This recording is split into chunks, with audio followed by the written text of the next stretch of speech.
To start, we have to import the required libraries. First of all, we will import the pandas library, which is required for data analysis. Import pandas as PD.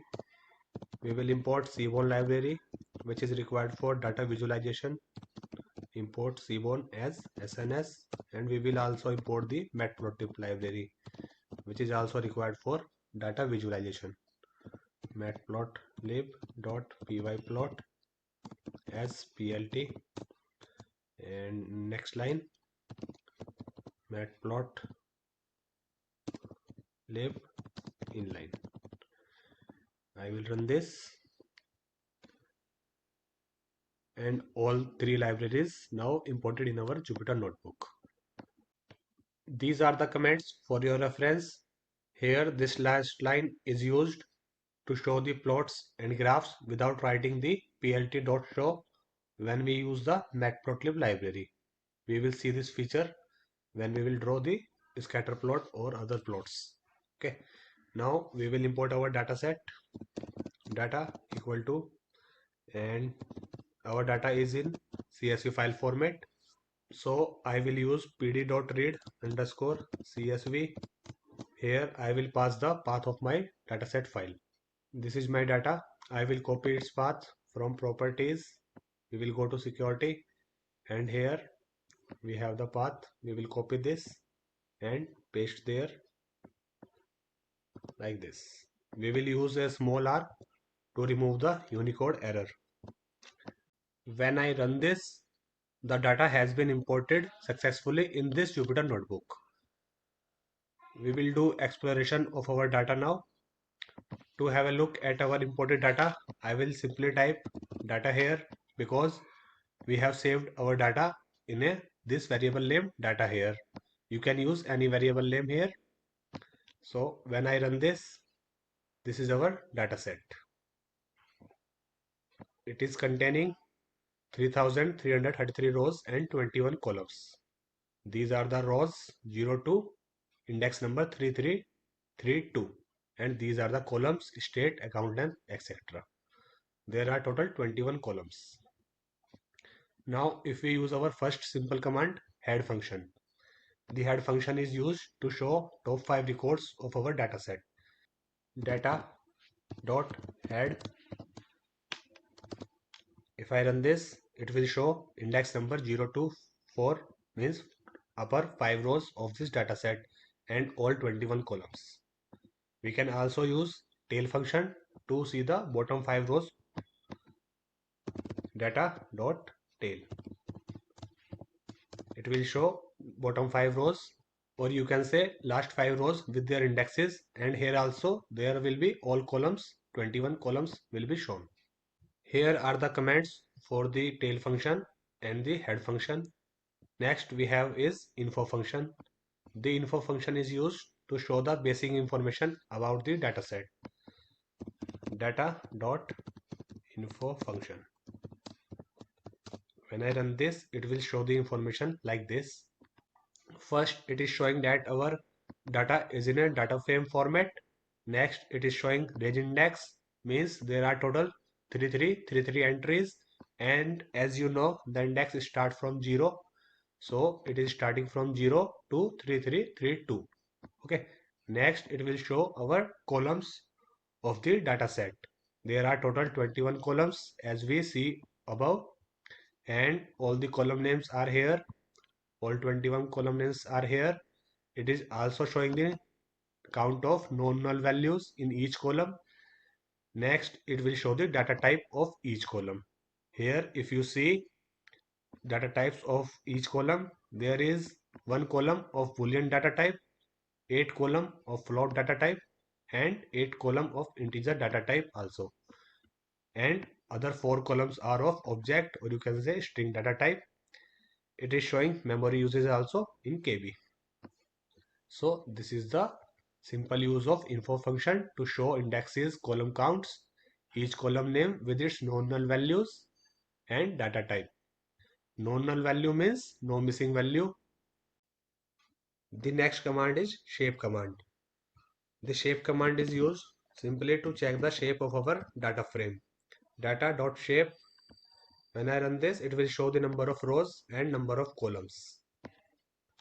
Next is an unique function. The an unique function is used to check the number of unique values in each column of our data frame. Data frame dot n unique function. Run this, then it will show all 21 columns of our data frame. The data type here, it is showing integer because the output here is in integer format. If you see state column has 51 unique values, means there are 51 unique states in this data set. Area code showing 3 means there are 3 unique area code. It is also showing the results of the columns which are in object or boolean format also. If you see here, churn having two unique values, which is true and false. It means no matter what is the data type of our column, the unique function will work on each column and it will show the result.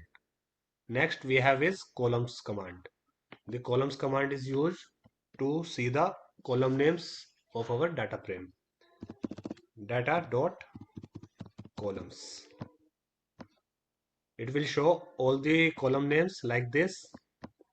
There are total 21 columns it is showing, and it is showing data type as object because the output is in our object format. We can also use the dtypes command to check the data type of each column. Data dot dtypes. Dtypes is short form for data types. When I run this, it will show all columns of our data frame and the data type will be also here. Here it is showing that state column is in object format, area code is in integer format, total date minutes is in float format, churn is boolean format. These last 3-4 commands that we have used here can be combined in a single function, which is info function. If you use info function on this data frame, it will show all the information in one output only, like this. Now we have one of the main function, the describe function. The describe function is used to check the summary statistics of all the numerical columns. Syntax will be data frame name dot describe function. If I run this, then it will show the output like this. It will show the results of only numerical columns.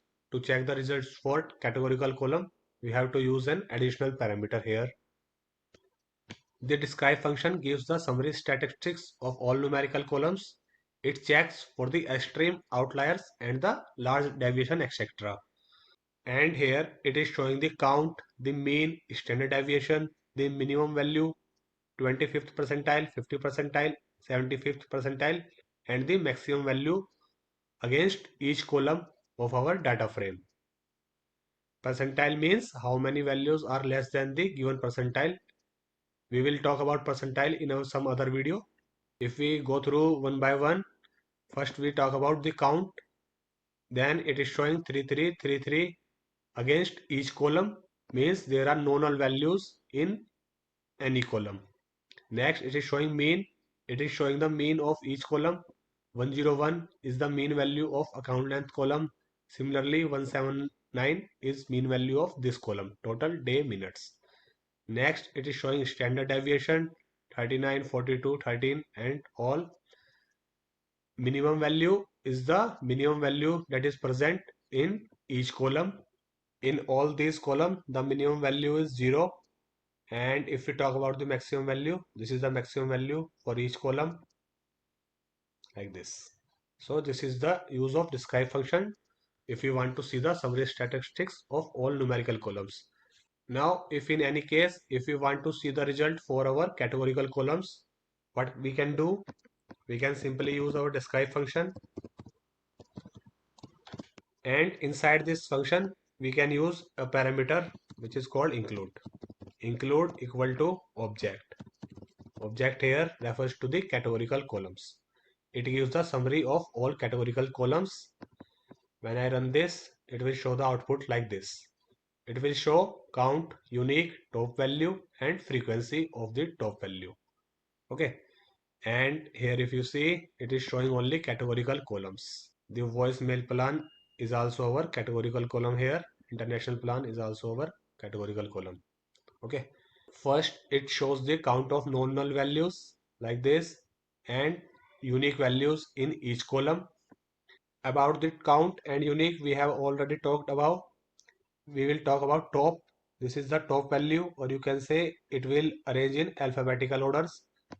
Next, we have phone number. Next, we have international plan and voicemail plan.